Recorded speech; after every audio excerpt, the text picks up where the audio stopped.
Turn of a new year always means new laws going into effect. And Channel 2's Dave McKinley has a breakdown of several of them.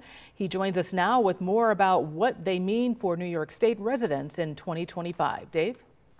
Well, as you both know, thousands of bills are passed every year in Albany, with hundreds of those actually getting signed into law by the governor. Too many to list here. This year, though, there are several we noticed impacting working New Yorkers. So we're spending some time this hour highlighting some of those. Those making minimum wage will get a pay raise of 50 cents an hour as the state's hourly minimum wage rises to $15.50 in this part of the state, $16.50 in the New York City metropolitan area. Opponents have argued this will only drive up the cost for goods and services in New York, putting them further out of reach for those making minimum wage.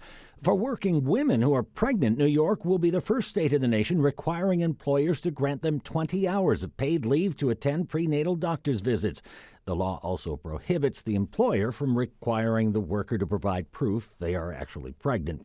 Once the child arrives, there are changes in taxpayer-subsidized child care for parents who up till now might wait weeks or even months to find out if they qualify for assistance.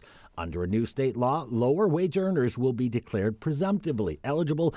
In other words, they'll get the benefit right away until the government figures out their eligibility. There is no provision in the law to require those who might end up being not eligible to pay it back. Speaking of families, there'll be an increase of $300 in the amount one can receive under New York's 12-week paid family leave program, pushing the total amount to just over $14,000. It'll be paid for by a slight increase in the amount the state deducts from all of our paychecks. Most of us are familiar with workers' comp, which provides benefits to those who are physically injured or sickened as a result of their jobs.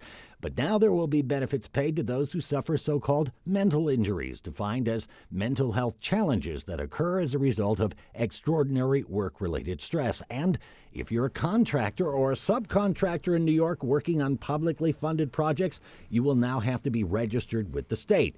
The state will, of course, collect a fee for you to register. It's $200, renewable every 2 years. While all these new laws are starting, another is ending, and that's New York's COVID-19 paid emergency leave, which you might recall required businesses to grant workers an additional 5 days of paid sick leave a year specifically for COVID. It will finally expire on July 31st. There's also a spate of new state laws affecting consumers, which you will be able to find when you look for this story on our website, WGRZ.com. On your side in the studio, Dave McKinley, Channel 2 News. Good information, Dave. Thank you so much.